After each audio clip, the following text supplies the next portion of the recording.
Hola, ¿qué tal? Muy buenos días, tardes o noches.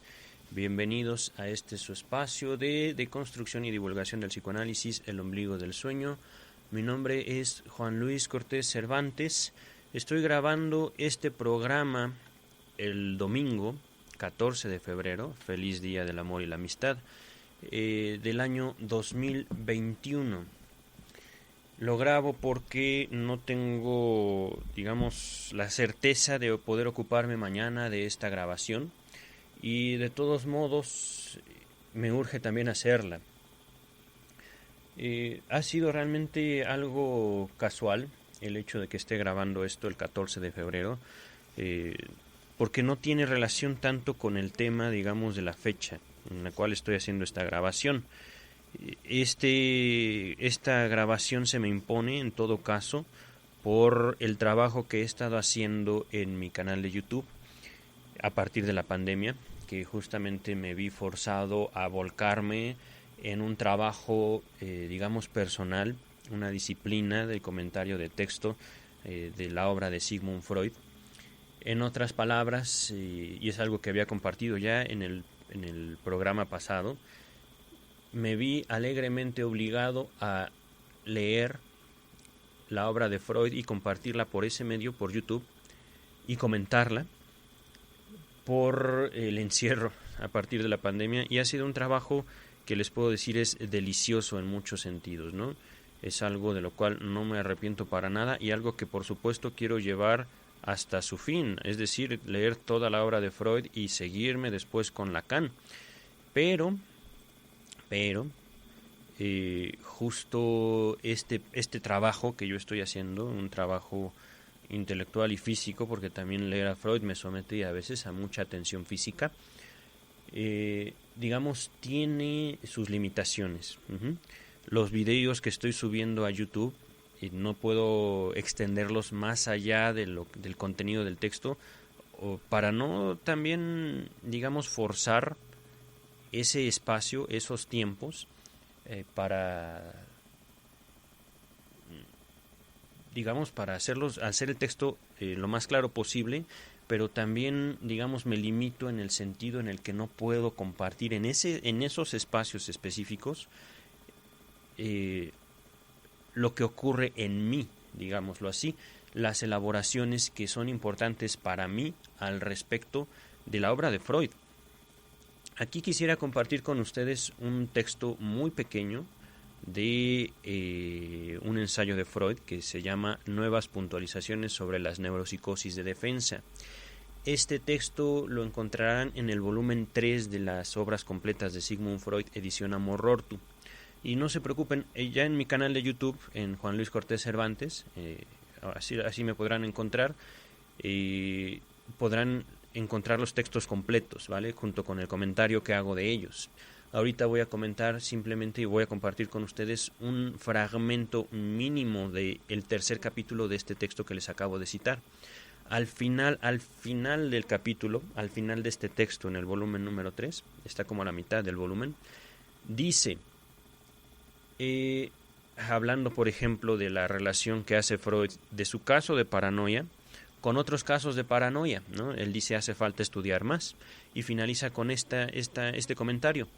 ¿Acaso se averigüe que también la llamada debilidad némica de los paranoicos es tendenciosa, es decir, descansa en una represión y sirve a los propósitos de ésta? Con efecto retardado, es posible que se repriman y sustituyan aquellos recuerdos no patógenos que se sitúan en contradicción con la alteración del yo, reclamada esta imperiosamente por los síntomas del retorno. Esto es todo lo que quería compartir del texto, ¿vale? Pero por supuesto que esta porción, este pequeño texto, que es menos de un párrafo realmente, tuvo efectos muy profundos en mí. Algo que les había comentado es que desde hace 8 años trabajo en una institución de atención a víctimas del delito. Por respeto a esta institución no diré su nombre, ¿vale? Pero, vaya, tengo un contacto muy cercano con abogados y abogados de distintas denominaciones, de distintas ramas del derecho con distintas especialidades, digámoslo así, sería más apropiado decirlo así. Estos abogados, pues por supuesto, todo el derecho en general depende de la idea, de la noción, de la, ¿cómo llamarlo?,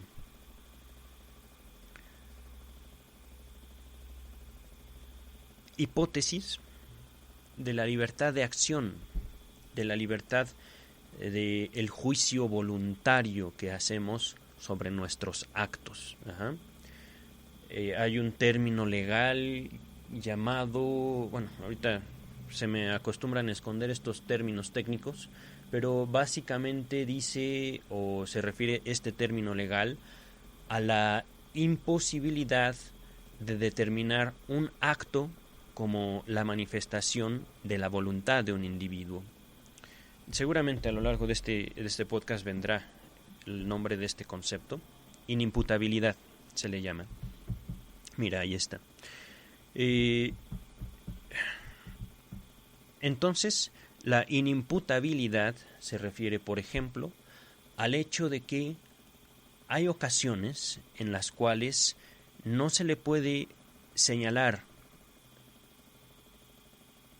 a un acto la voluntad. No sé si me explico. Lo que hace un individuo no puede asignársele como hecho por él o por ella. Una de estas causas de inimputabilidad es justamente el carácter infantil. Esto es algo que yo abordé, digamos, de manera superficial en mi primer libro, Sexualidad Infantil y Crimen, en cuanto a la concepción que hacemos desde el derecho del sujeto infantil.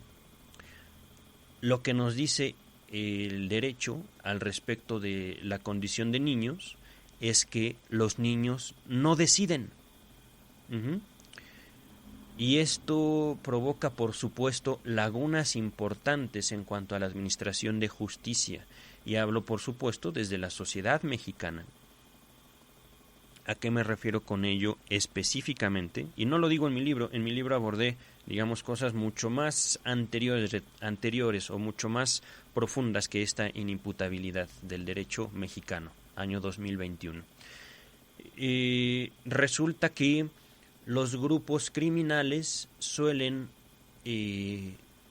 reclutar miembros cada vez más jóvenes, hablando específicamente de grupos del crimen organizado, de grupos de narcotráfico, tienden a buscar a los niños y niñas por igual, para, por ejemplo, distribuir droga o, por ejemplo, matar. Hubo un caso hace algunos años, no muy lejano, les estoy hablando de menos de 5 años, en el cual un niño de, por supuesto, una localidad fuera de la ciudad, era el encargado dentro de una organización criminal de deshacerse de los cuerpos que ellos mataban, ¿vale? Y este niño tenía menos de 15 años, se dedicaba a disolver cuerpos. No recuerdo el nombre porque incluso tuvo un apodo, y esto pues fue noticia, por supuesto, nacional. ¿Por qué? Pues porque es escandaloso, ¿no?, que un niño haga eso. Pero por supuesto, ¿qué creen? Pues de acuerdo a las leyes mexicanas, siendo niños no se les puede acusar. ¿Por qué? Porque sus actos no son voluntarios, sus actos no son un ejercicio de una voluntad, son niños. Se entiende que no tienen la culpa de lo que hacen. No sé si me explico. Esto es una forma de nombrar la inimputabilidad, ¿vale? Esta es una forma de decir, ese sujeto, hombre, mujer o niño, no es capaz de hacerse responsable por sus actos. ¿Por qué? Porque no tiene voluntad. Dicho de una forma, digamos, como muy grosera. Otra forma de inimputabilidad se hace presente en los casos en los que los individuos, digamos, tienen algún padecimiento mental. Ya, por ejemplo, esquizofrenia. Un esquizofrénico no sabe, al menos en teoría, las implicaciones de sus actos. Y con implicaciones, pongo el ejemplo, un esquizofrénico no sabe que matar está mal, no sabe que no debería matar. Y podemos extender la misma, digámoslo, concepción de inimputabilidad de los esquizofrénicos a los niños. El punto central es, ninguno de los dos puede hacerse responsable de sus actos, según el concepto de inimputabilidad. Esto, por supuesto, es un gran hueco, es un gran vacío, digámoslo así, que es aprovechado por múltiples grupos criminales, ¿no? Es una situación que en todo caso favorece al crimen. Y aquí es donde también yo podría descansar un poco más en lo que yo elaboré en mi primer libro, en este libro que les comento, Sexualidad Infantil y Crimen, que ustedes pueden conseguir ya sea por Amazon o por un mensaje, yo creo que a mis redes sociales, en mi correo electrónico, asociado por supuesto a mi cuenta de YouTube, a mi cuenta de Spotify, dicho ya literalmente, podrían localizarme a través del correo electrónico juanluiscortezcervantes@gmail.com, todo junto y en minúsculas, juanluiscortezcervantes@gmail. Esto para saber cómo pueden adquirir mi libro. Pero bueno, en mi libro yo hago mención no acerca de esta naturaleza de la inimputabilidad.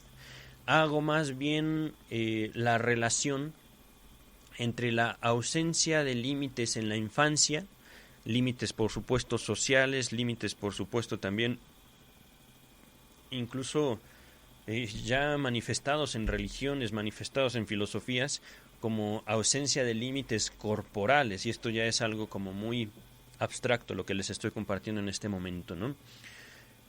Vaya, dicho en otras palabras, y esto es algo que también he compartido en diversos espacios, estas dificultades para definir lo humano, creo que esto lo he dicho en este podcast, las dificultades para definir lo humano en un sentido social se pueden rastrear justamente entre las diferencias que hay en los grupos que le dan la bienvenida a cada individuo de la raza humana, hablando específicamente de las familias. Cada familia va a tener determinados límites en cuanto a lo que consideran deseable para los miembros de esta familia.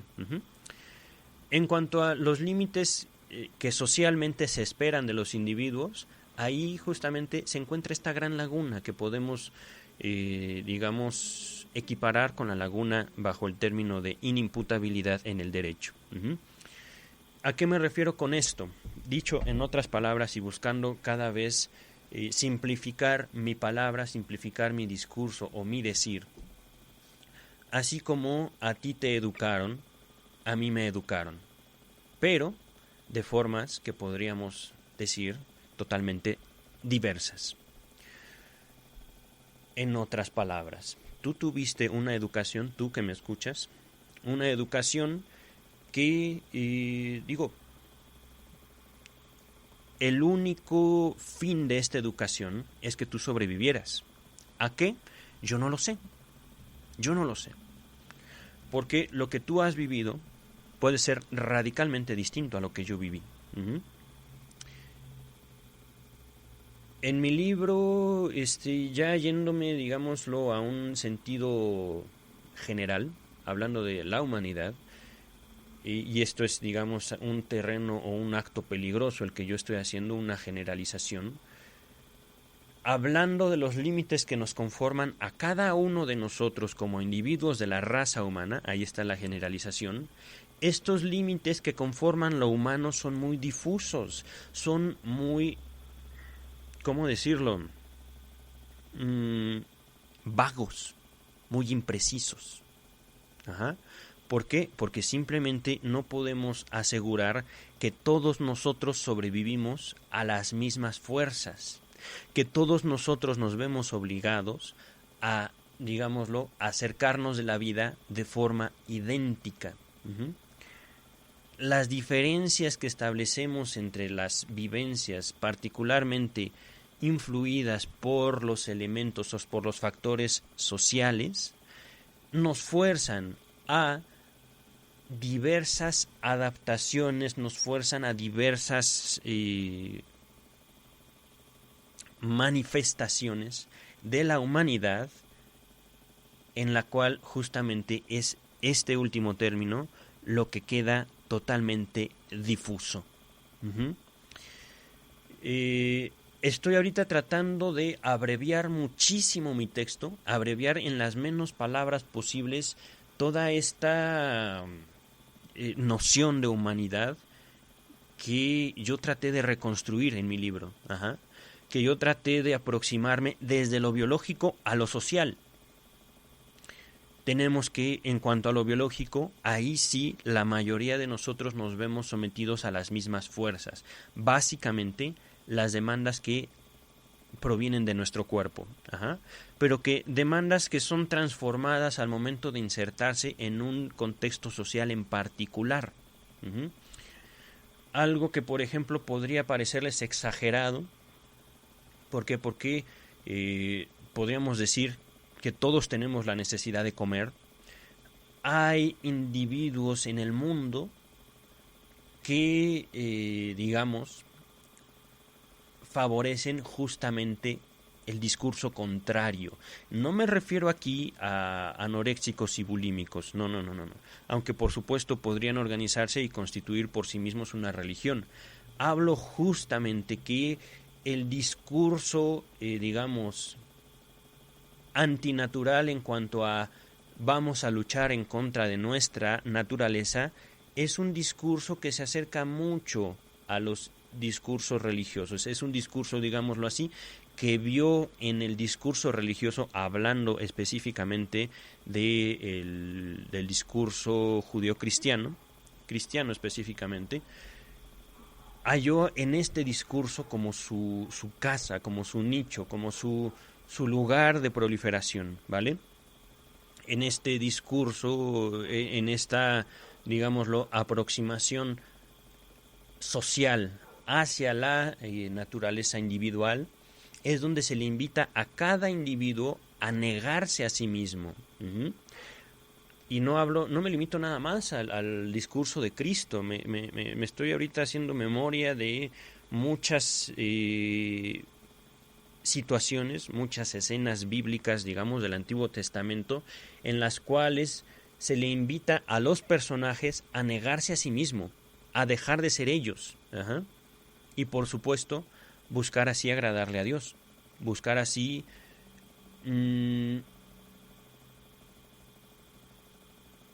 hacerse eternos. No quisiera yo continuar con esta aproximación a la religión, sino destacar justamente que pareciera, y esto sí lo hago manifiesto en mi libro, pareciera que lo humano es negar la humanidad.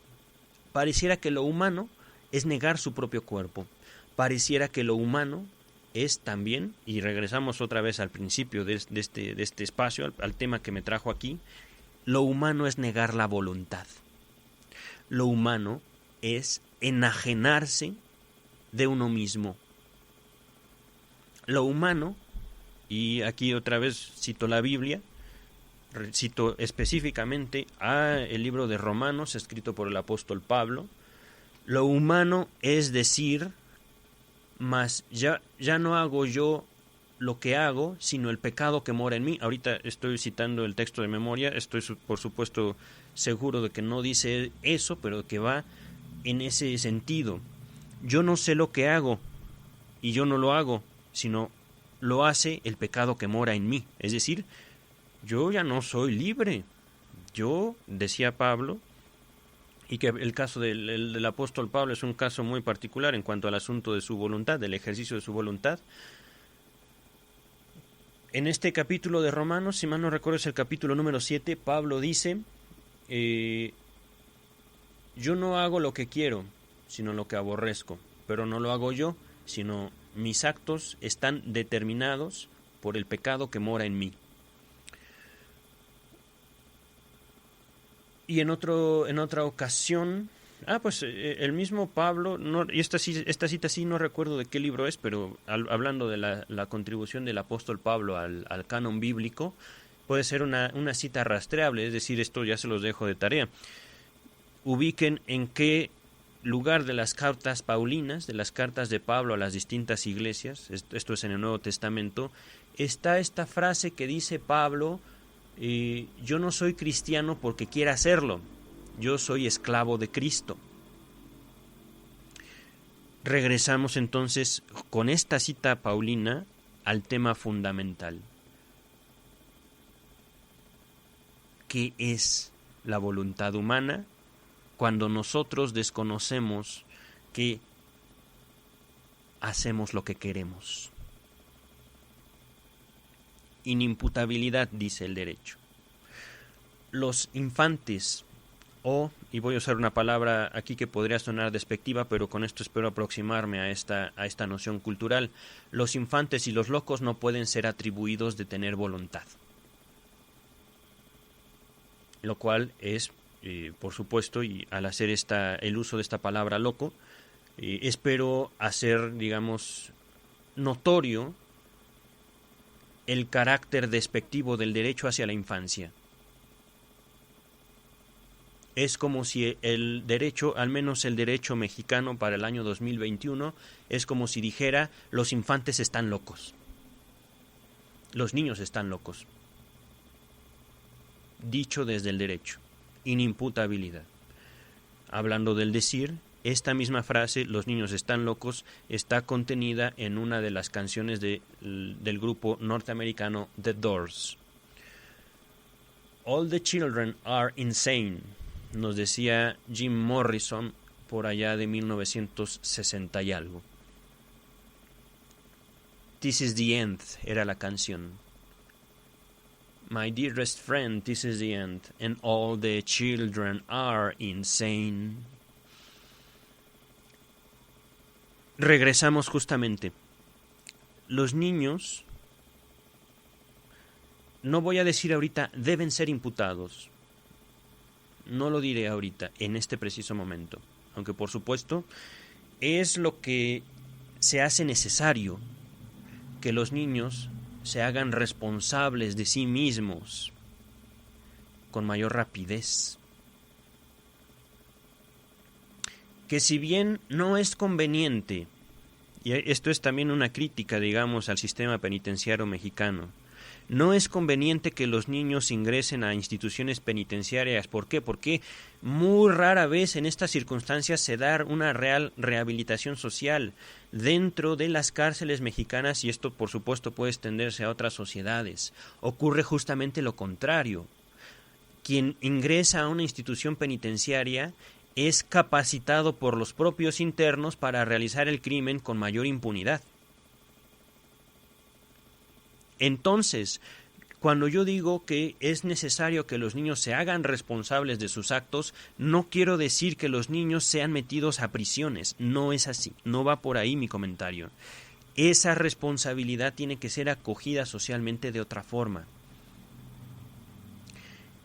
Esa, digamos, necesidad de acoger el acto infantil desde un lugar otro que no sea la locura, que no sea digámoslo, el área gris del derecho, esa necesidad de acoger el acto infantil, de reconocer el acto infantil, no puede ir por el mismo lugar que se le da a los adultos. Hablando, por ejemplo, del sistema penal de administración de justicia mexicano, tenemos, al menos en la Ciudad de México, un lugar llamado... se me fue el nombre. Ya saben cómo a veces me pasa esto con los nombres. No recuerdo el nombre, pero seguramente vendrá tal vez después en este mismo podcast, o si no, lo pueden investigar después. Es un lugar en el cual se encierra a los menores. Correccional, no es correccional. Pero vaya, a los menores infractores se les encierra, menores que han cometido delitos a veces muy graves, pero se les encierra y por supuesto se les busca adaptar a las normas sociales. Es un encierro que no tiene, digamos, población adulta. Es un encierro en el cual se busca reeducar a esos niños sometidos a condiciones sociales a veces totalmente aberrantes, a veces totalmente descabelladas para la realidad de la mayoría de nosotros. No estoy seguro porque tampoco yo he tenido, digamos, la oportunidad o el gusto de conocer a algún colega que trabaje ahí. Tampoco he tenido el gusto de trabajar para estas instituciones. No estoy seguro del impacto que generan en su población.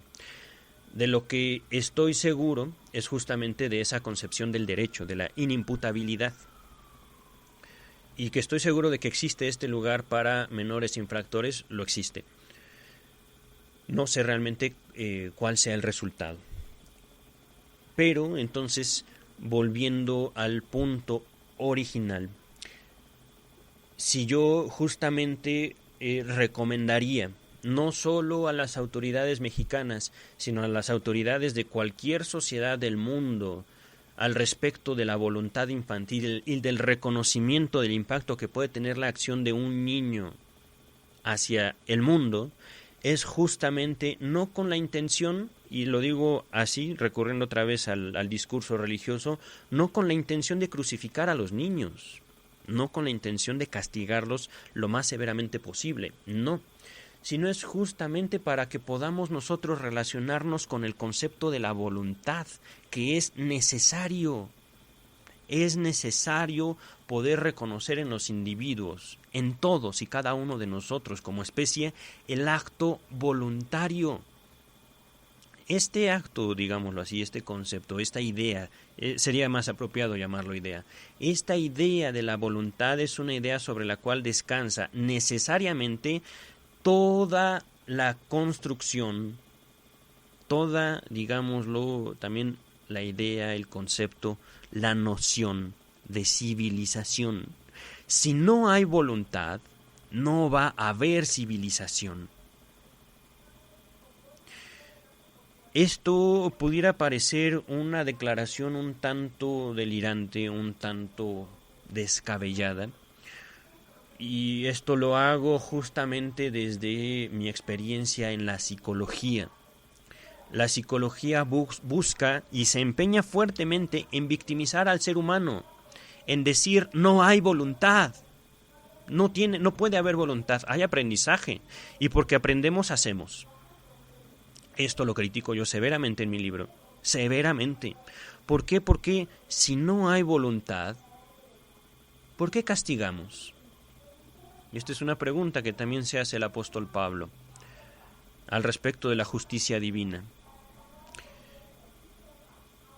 ¿Qué es lo que estamos castigando cuando castigamos? ¿Los actos o las voluntades? Esto pudiera parecer ya una invitación a filosofar al respecto de la naturaleza del derecho, a la naturaleza de la justicia, pero es más bien una invitación a que tú que me estás escuchando consideres que tienes poder de decisión en tu vida. Te estoy invitando a que consideres que no eres víctima de las circunstancias. No eres así porque aprendiste a. No haces lo que haces, retomando el discurso paulino de San Pablo, porque el pecado mora en ti, sino porque, entre otras cosas, disfrutas la vida que tienes, aunque te quejes de ella. Te estoy invitando a reconocer en esto, porque esto puede ser justamente un trago muy amargo,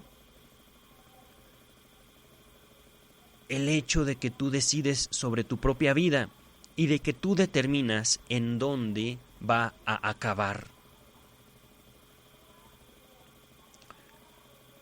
Estamos pasando por momentos muy difíciles, hablando de la situación global de la pandemia. Situación que se ha agravado literalmente porque muchos seres humanos desconfían de la autoridad, específicamente de la autoridad médica. Al respecto del trabajo del individuo con la autoridad, les recomendaría mucho escuchar los primeros podcasts que lancé en este espacio del ombligo del sueño. Pero, ¿qué ocurre ahorita con la pandemia? Los que más han sufrido en cuestiones de estratos económicos han sido los estratos económicos bajos, los estratos económicos que con mucha dificultad tienen acceso a la educación, y esto necesariamente tiene que cambiar con la presencia de las redes sociales. Estamos en una época en la cual literalmente podemos aprender de todo y de manera gratuita o invirtiendo muy poco dinero. Se trata más bien de invertir nuestro tiempo en adquirir ese conocimiento que literalmente puede salvarnos la vida. Pero lo que ocurre es que para este momento que les estoy hablando, de 14 de febrero del año 2021, mucha gente considera que la autoridad, simplemente por ser autoridad, ya es un factor de desconfianza. Ya no se trata, y esto sí lo pongo en mi libro, no se trata de que la naturaleza de los individuos cambien, simplemente les ponemos una vestimenta, los nombramos de cierta manera para que aquellos individuos ya adquieran un rasgo que nos invite a desconfiar de ellos. Y esto pasa justamente en estos estratos socioeconómicos bajos. Estos lugares donde, digámoslo así, la autoridad es quien grita más fuerte, la autoridad es quien tiene la pistola en la mano, la autoridad es quien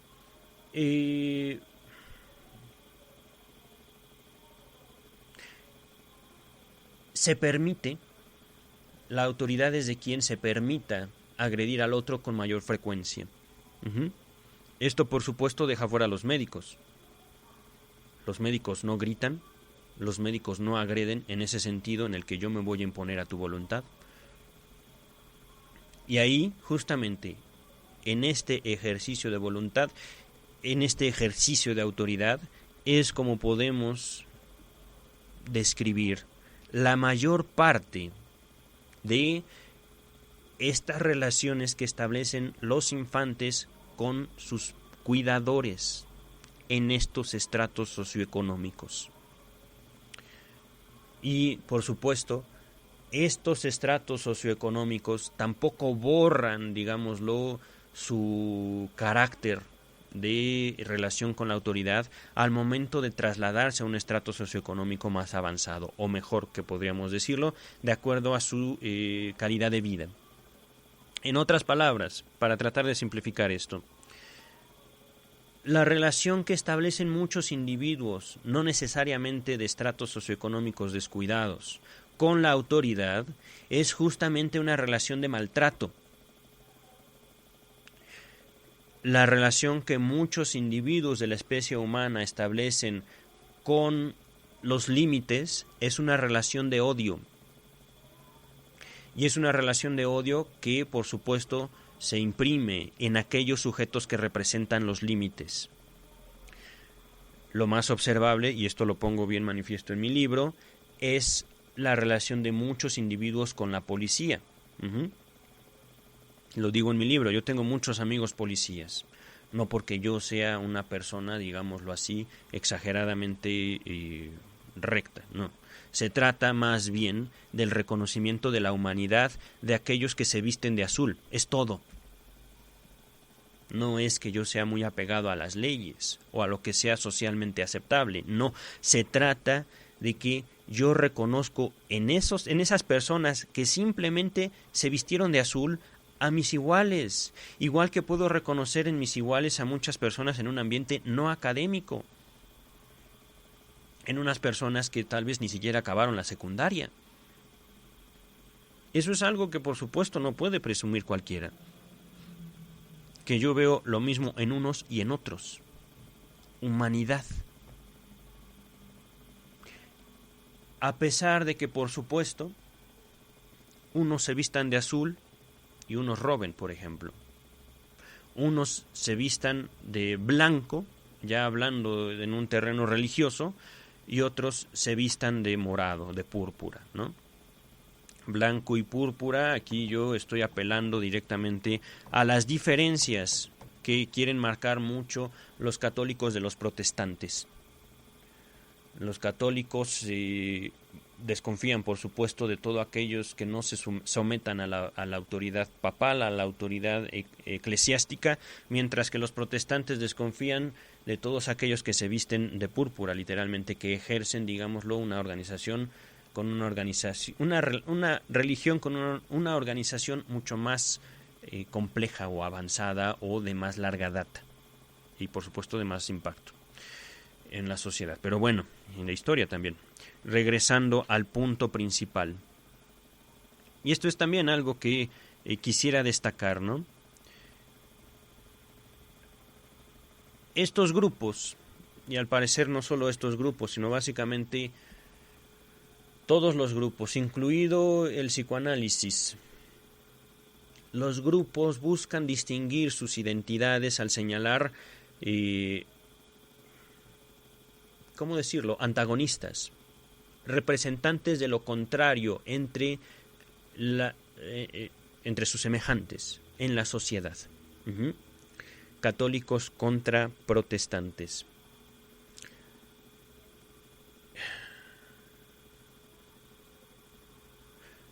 Psicoanalistas freudianos, psicoanalistas lacanianos, por ejemplo, ¿no? Y eso solo por nombrar dos escuelas que en teoría deberían abrazar los mismos valores, pero que en la práctica se distinguen por lo mínimo, que en la práctica se distinguen principalmente por la oposición a sus semejantes. Digo, los católicos y los protestantes adoran al mismo Dios. Ya las diferencias son las que a los que no abrazan esas particulares formas de manifestación del pensamiento religioso les hacen despertar la desconfianza, ¿no? En fin, actos en los cuales parecería que la historia se impone a cada uno de nosotros. Parecería que la historia de la relación entre las diferentes formas de lo mismo, aquí por la forma en la que lo expreso podrán entender mi risa, esas formas en las cuales se manifiesta lo mismo, es justamente donde está jugada la voluntad de cada uno de los representantes de diversas ideas, de diversos pensamientos, sistemas de pensamiento, lo que ustedes gusten, ¿no? Complementando mi comentario, ¿cuántos feminismos existen? ¿Cuántos marxismos existen?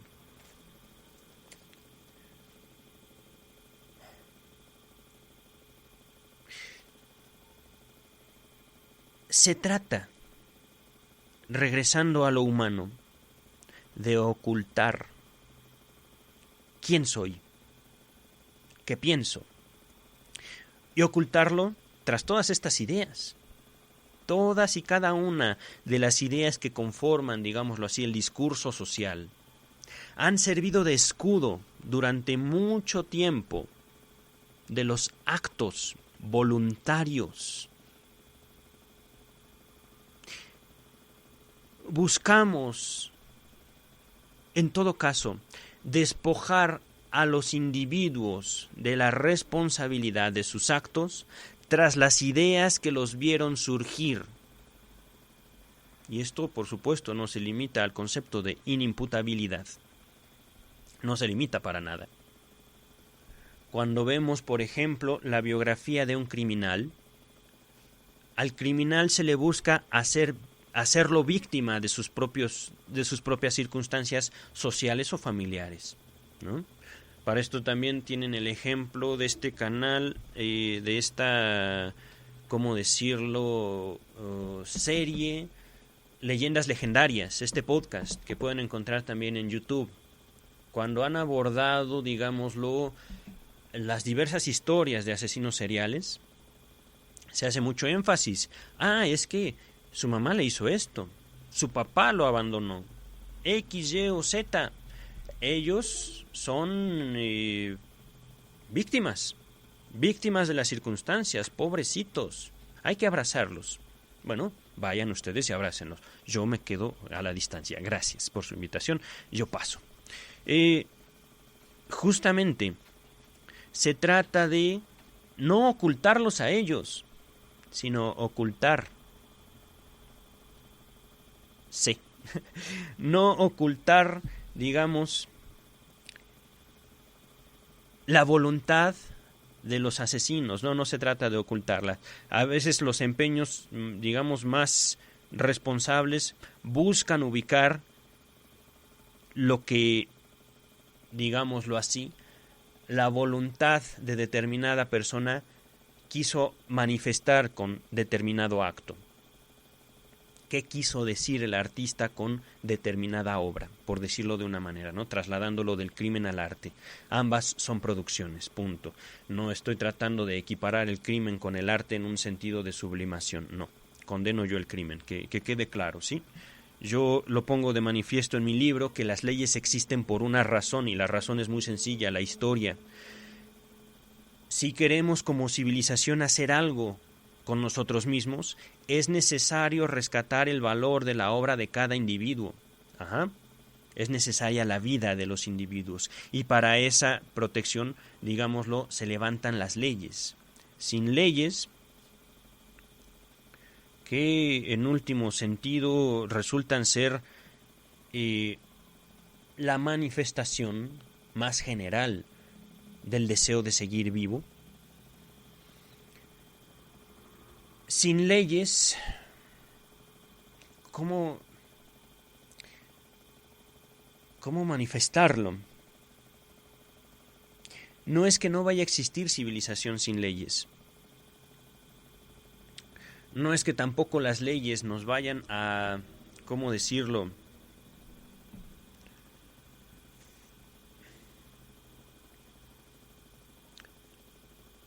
cuidar de todo.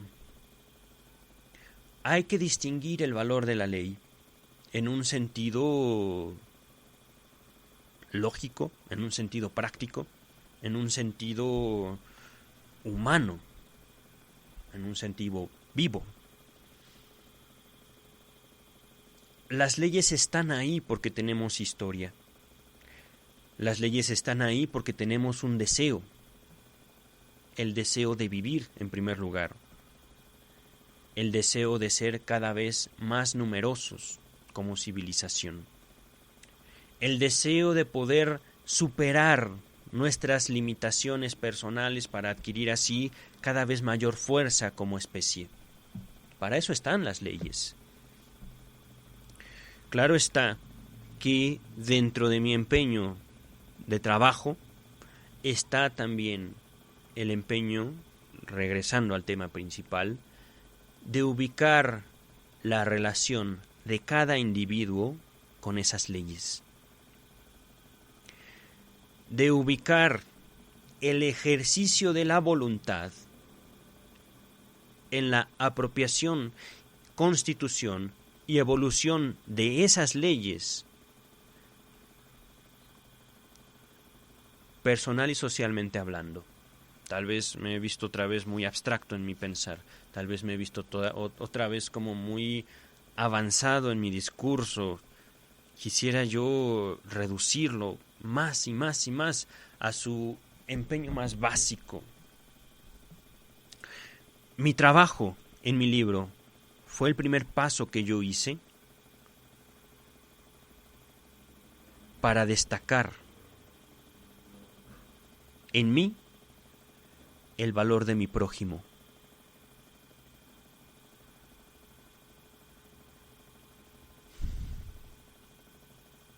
Y a partir de eso, desarrollé, digámoslo, una... ¿Cómo decirlo?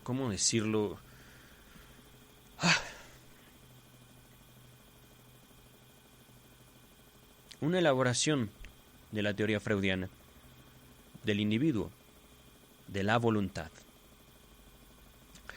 Yo no puedo vivir en un mundo donde las personas no deciden, aunque sean niños, aunque literalmente, y hablándolo otra vez desde una palabra que podría sonar despectiva, pero no lo es, la uso con el efecto que tiene, digámoslo socialmente, aún los locos deciden. No puedo yo vivir en un mundo, y esto lo expreso así, donde la gente vive de manera arbitraria. Hace con los demás y consigo mismo cosas que ellos no entienden, que no disfrutan. Yo no puedo vivir en un mundo así.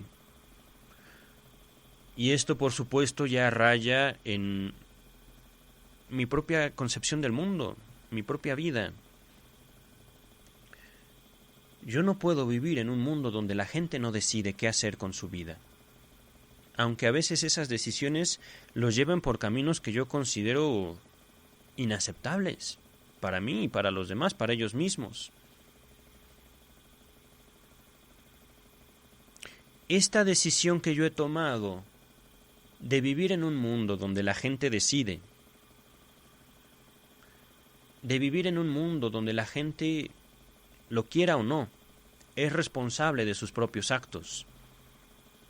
Por supuesto que no es una decisión popular, iba a decir, es una decisión mía, por supuesto.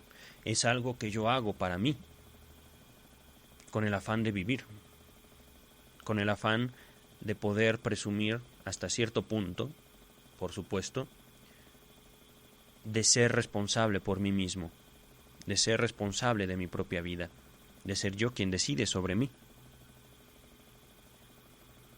Naturalmente, esto me ha llevado, entre otras cosas, a permanecer soltero ya por, ¿qué son? 5 años. No quiere decir que no haya tenido yo relaciones afectivas, pero que llega un momento en el cual lo que ellas me ofrecen, justamente porque yo considero que ellas deciden ofrecerme eso, no me satisface, no me conviene, no lleva mi vida al camino que yo quiero llevarla. Y entonces me aparto de ellas, que han sido varias, después de mi ex esposa.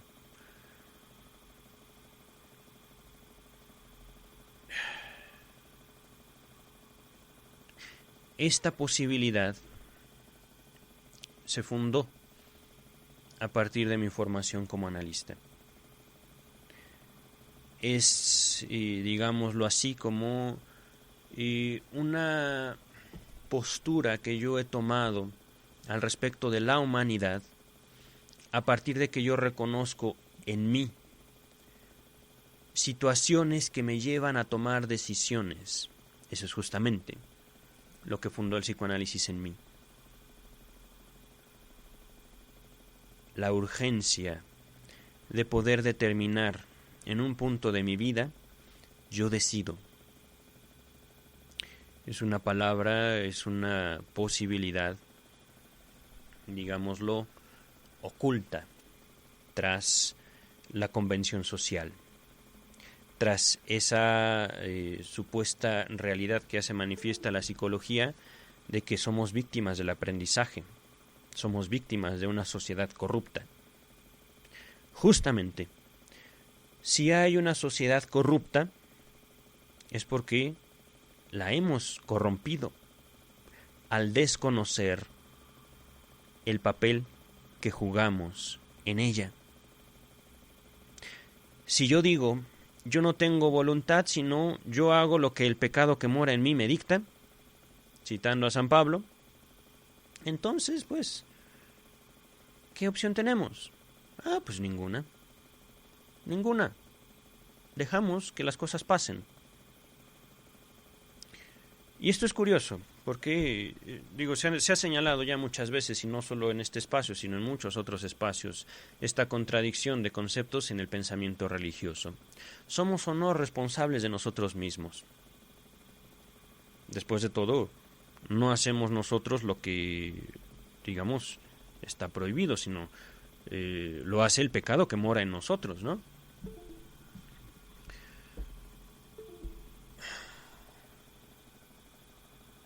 Y después de todo también el discurso religioso invita de continuo a negarse a negarse a sí mismo, a negar la voluntad propia de estar vivo, de gozar la vida.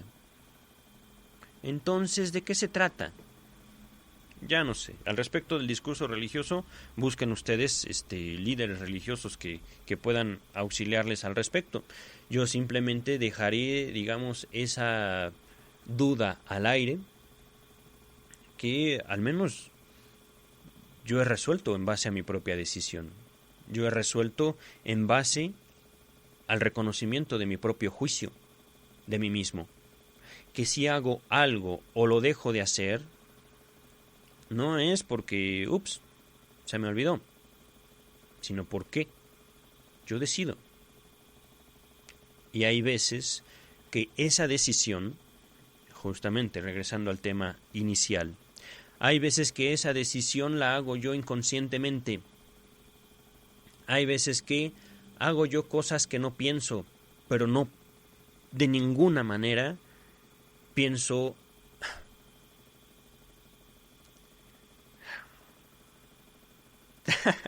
me río porque así se me impone. Lo voy a decir como se me impone.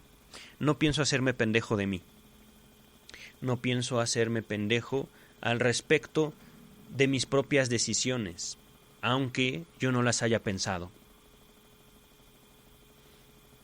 Hago cosas que no quiero, a veces sí, es cierto, pero las hago yo. No las hizo el aprendizaje que me dio mi papá, no las hizo eso. El aprendizaje no puede ser responsable de nadie ni de nada. Soy yo. Soy yo el responsable de mis actos. Soy yo quien hace del psicoanálisis, por ejemplo, algo vivo. ¿Por qué? Porque yo me digo psicoanalista. Yo me asumo como psicoanalista. Pero no dejo de ser yo. Y no dejaré de ser yo nunca. Digo, yo no soy Freud. Así como tampoco puedo ser Cristo, o Pablo, o mi padre. No, ni mi madre. Yo soy yo. Es un delirio, sin duda. Estoy delirando en este momento y sin embargo sigo tratando de definir, sigo tratando de aterrizar, si es posible, o si la voluntad, distinguir la voluntad raya en una imposibilidad, raya en un ridículo, raya en un delirio social. Yo escojo vivir en un mundo donde la gente decide, aunque no le guste lo que decide. Yo escojo vivir en un mundo donde la gente sabe lo que está haciendo, sabe las consecuencias de eso que está haciendo. Aunque sean niños. Los niños no son tontos. Los niños no están locos en ese sentido despectivo. Los niños podrían no tener límites, digamos, dictados por la experiencia social. Ahí es importante cuidarlos, pero no exentarlos de las consecuencias de sus actos.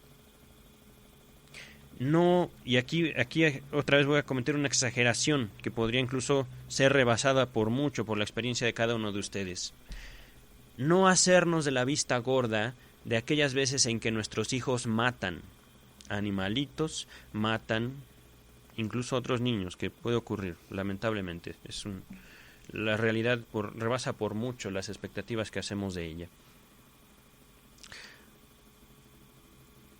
Se trata, en todo caso, de reconocer a veces una realidad que nos rebasa como individuos.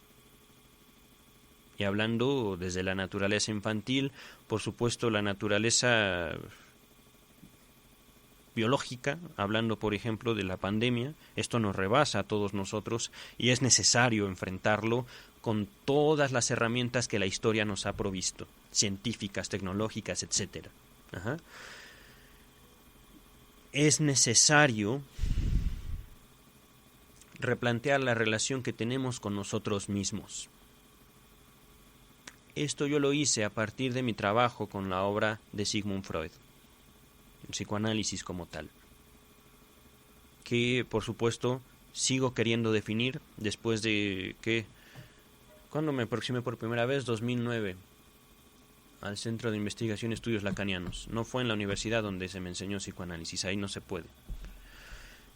Fue en el 2009, y a partir del 2009 en el cual yo empiezo un contacto directo con la obra de Freud. Si quieren saber más de esto, está mi libro, o también pueden seguir escuchando los podcasts. A partir del 2009 empiezo yo una relación con esta obra de Sigmund Freud, con su obra completa. Relación que no he terminado y que no voy a terminar el resto de mi vida. Y que me acerca mucho con esa forma de trabajo que sostiene un religioso con la Biblia. Es importante leer y leer y leer y releer todo para darnos una idea de lo que quiere decir el texto en general, el mensaje principal. Yo de este trabajo destaco que no se trata de una forma en la cual vamos a buscar la paz con el mundo y con nosotros mismos. Puede ser que abrazando, y esto también lo digo en mi libro, abrazando el conflicto como una manifestación particular de mi vida, sea que yo logre otras cosas conmigo mismo, no buscando la paz, sino aceptando la lucha que la vida implica, que mi deseo implica, que mi voluntad implica, el ejercicio de mi voluntad implica. Esto implicará, o esto significa que voy a tener naturalmente diferencias con otros seres humanos, y eso está bien. Naturalmente seré yo responsable de lo que hago con esas diferencias. Digo, no tengo que, en todo caso, dejar de ver a aquellas mujeres con las cuales yo no pueda tener una vida de pareja. No. La vida de pareja es una cosa muy distinta a una amistad. Y es justamente como así conservo muchos de estos contactos. Otros no los conservo porque también a ellas les desilusiona mucho saber que no aguanté sus cosas. Está bien. No tengo que obligar a nadie a permanecer a mi lado. Pero justamente en estas diferencias es donde yo reconozco la enorme posibilidad que me ofrece el mundo de vivir, satisfecho, insatisfecho, triste y a veces feliz. Digo, no puedo yo eliminar el dolor de la vida, tampoco es necesario o deseable. Creo que esa cita es literal de mi libro.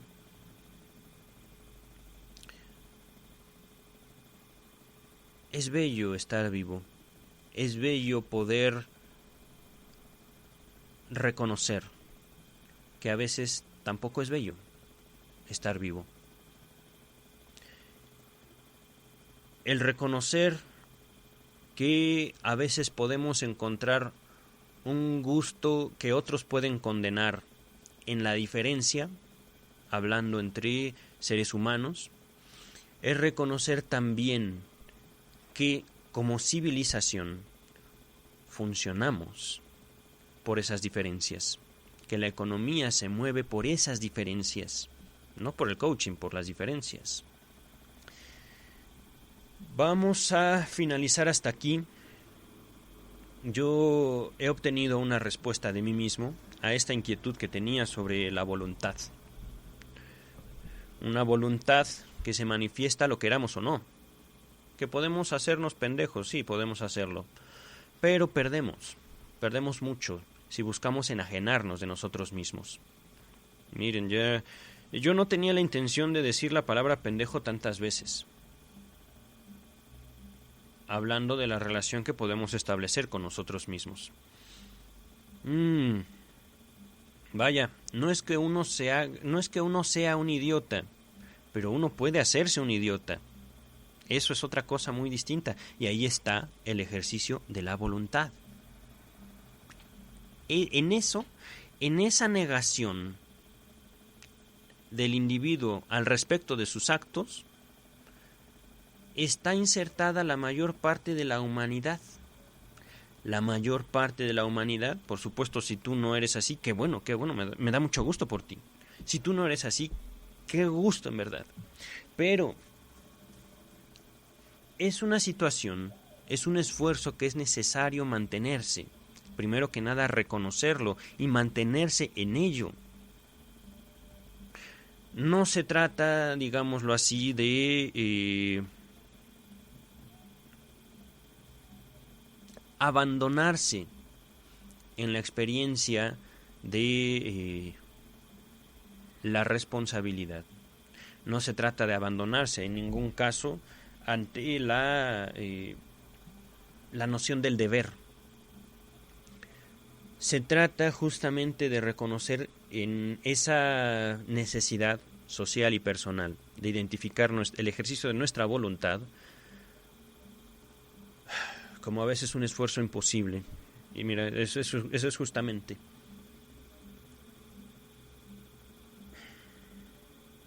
Necesitamos redoblar esfuerzos. Necesitamos justamente, como lo dice el discurso religioso, necesitamos a veces hacer sacrificios muy grandes para vivir, como individuos y como sociedades. Y aquí es donde yo retomo parte de mi dicho previo. No sacrifiquemos a los niños, no se trata de eso. Sacrifiquemos nuestra idea de inocencia. No se trata, repito mis propias palabras, de crucificar a los niños. No va por ahí mi empeño, no va por ahí, digamos, mi pensamiento el día de hoy. Y tampoco mi voluntad, no se trata de eso. Nada ganamos, en realidad. Pero sí podemos ganar, todos, en realidad, al someter ciertas nociones que podríamos pensar son necesarias para todos a un cuestionamiento.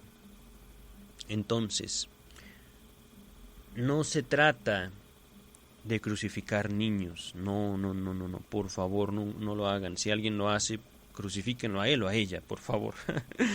No, y tampoco lo hagan. No es una invitación a agredir. No es una invitación la que yo hago ni hoy ni mañana a agredir. Es una invitación que haré permanentemente a cuestionar eso que inmaterialmente nos sostiene. Y sostiene también a nuestras leyes. Y sostiene también, más allá de los textos, a muchas religiones. Esa ilusión de ser lo que no somos. Ese anhelo de ser cada vez más y más y más robots de bondad. Que por supuesto no pueden hacer otra cosa porque no están programados para ello. De ser máquinas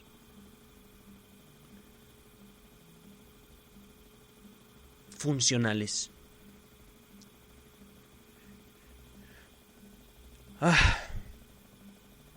Todavía tengo mucho trabajo que hacer. Quisiera yo continuar con mi libro. Quisiera yo traducirlo al inglés. Quisiera yo, por supuesto, publicarlo al inglés. Será una experiencia muy bonita poder hablar con individuos de otros países al respecto de mi discurso, de mi desarrollo teórico. Pero creo que por el momento voy a finalizar este espacio, este podcast. Todavía no sé cómo lo voy a llamar.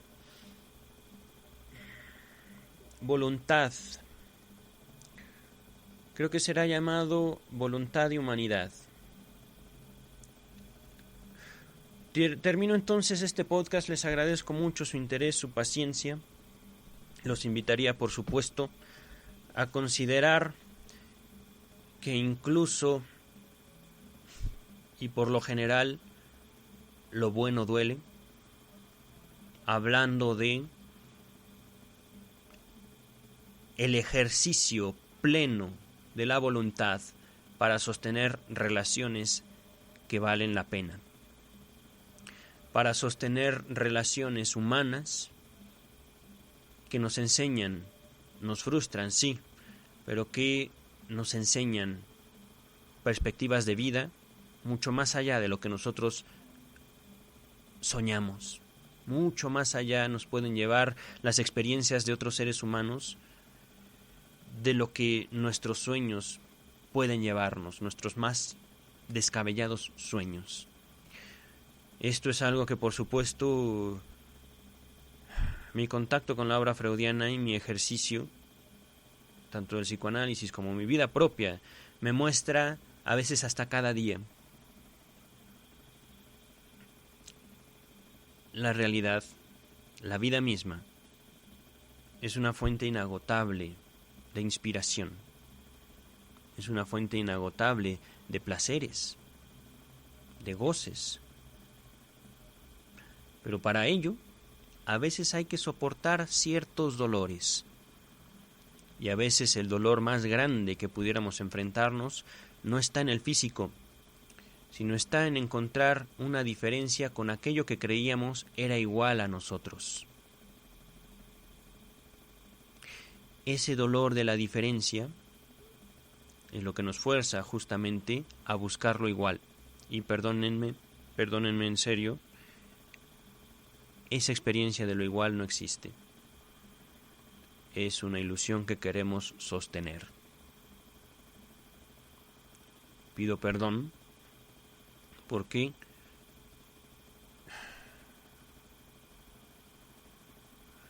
reconozco también el valor y la función que jugó en mi propia vida esa noción de lo igual.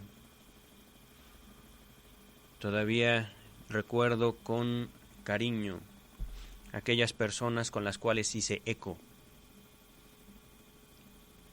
en alguno u otro momento de mi vida, y que con el tiempo me doy cuenta de que, si bien pudo haber sido una noción exacta el eco, las diferencias no se anulan entre eso que considerábamos eran nuestros semejantes. Sí, seguimos siendo diferentes, seguimos siendo individuos, seguimos siendo sujetos. Cuídense mucho, por favor, cuídense.